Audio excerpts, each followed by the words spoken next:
Mais je ne vois, dans le cercle des amis de Bruno Gröning, aucune raison d'utiliser à tort le terme de secte pour le décrire d'une façon négative. Et surtout d'utiliser des critères négatifs.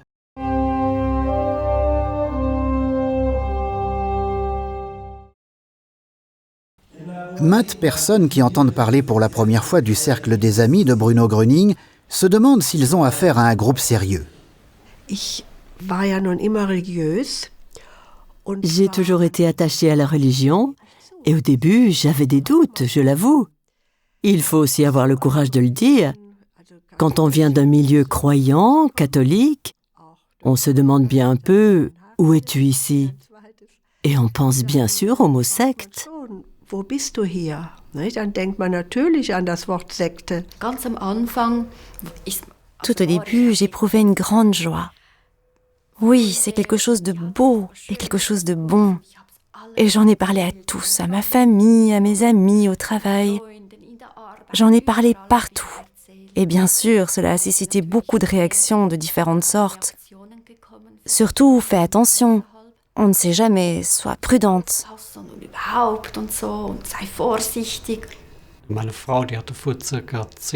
Ma femme avait assisté il y a 10 ans à une conférence et nous avions une brochure à la maison. Cela m'avait paru très suspect, la photo de Bruno Gröning également.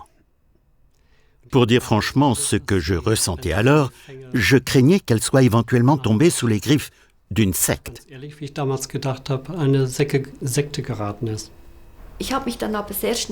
J'ai alors tout de suite réfléchi à ce qu'est une secte.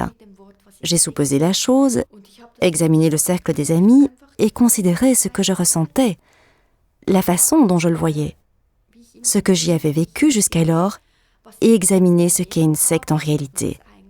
Et je me suis dit, non, ce n'est pas une secte, car le libre arbitre y est considéré comme primordial.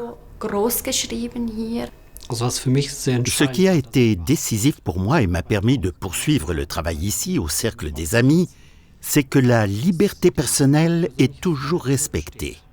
Si un jour cela ne me plaît plus, je peux dire du jour au lendemain « Au revoir, je ne veux pas, cherchez quelqu'un d'autre ». Ou bien je peux partir définitivement, personne ne me court après. Personne ne m'a encore jamais dit ce que je ne devais pas faire ou donner un ordre quelconque ou demander de l'argent. Rien de ce que l'on entend en fait par secte n'est valable ici. Et on ne m'a jamais demandé non plus de renier ma religion. Au contraire, j'ai retrouvé la foi.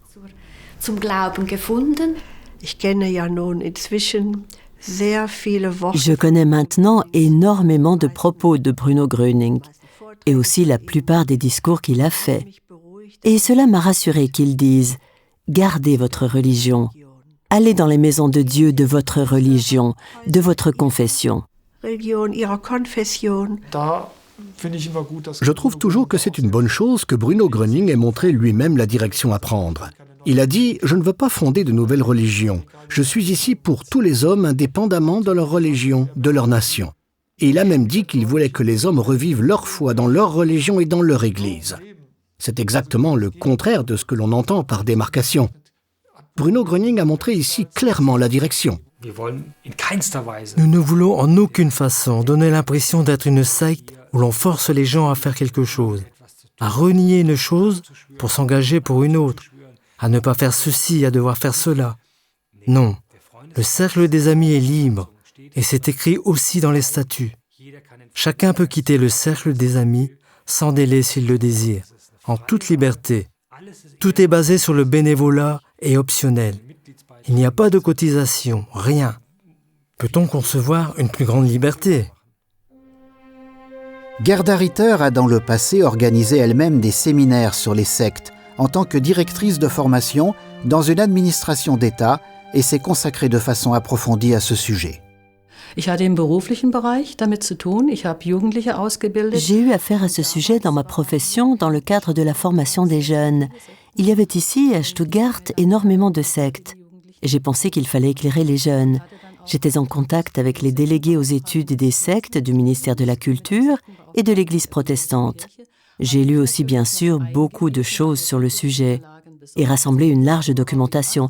Je savais donc ce à quoi je devais être attentive et j'ai tout de suite tout vérifié. Et je n'ai trouvé absolument aucun critère, même éloigné, permettant de conclure qu'il s'agissait d'une secte. Donc la première chose pour moi était naturellement que chacun ait la liberté d'agir. Il n'y a pas non plus d'adhésion, je peux venir, je peux partir comme je veux. Je peux recevoir du matériel d'information si je le désire, mais je n'y suis pas obligée. Je n'ai pas de cotisation à payer. C'était pour moi un critère important. Je ne m'engage pas en signant un contrat. Tout est financé par le bénévolat et les dons. Et ce qui pour moi était d'une importance majeure, il n'est exercé aucune pression psychique sur les gens. C'est une chose dont on parle toujours à propos des sectes, la pression exercée sur les gens et la peur qu'on leur fait. Si tu ne fais pas cela, alors il va arriver telle ou telle chose. Je n'ai rencontré à ce jour absolument aucune situation de ce genre.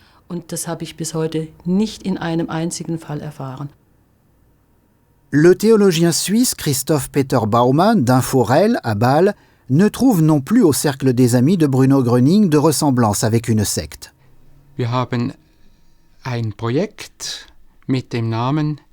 Nous avons un projet qui s'appelle « Guide du bal religieux ». Nous avons rendu visite à toutes les communautés religieuses ou communautés qui se consacrent à des sujets religieux et les avons décrites d'après des critères théologiques précis. J'ai donc parlé entre autres avec Madame Häusler quand elle était venue à Bâle aux journées psy.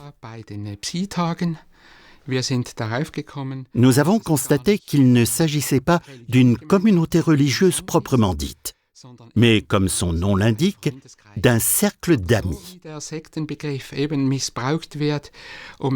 Mais je ne vois dans le cercle des amis de Bruno Gröning aucune raison d'utiliser à tort le terme de secte pour le décrire d'une façon négative, et surtout d'utiliser des critères négatifs. Parce que le cercle des amis de Bruno Gröning n'a pas un enseignement dogmatique. Il faut que tu crois telle ou telle chose, mais chacun reste libre de juger lui-même de la chose. Et qu'en réalité, il s'agit de mobiliser les forces naturelles de guérison. Eigentlich geht, die Selbstheilkräfte zu mobilisieren.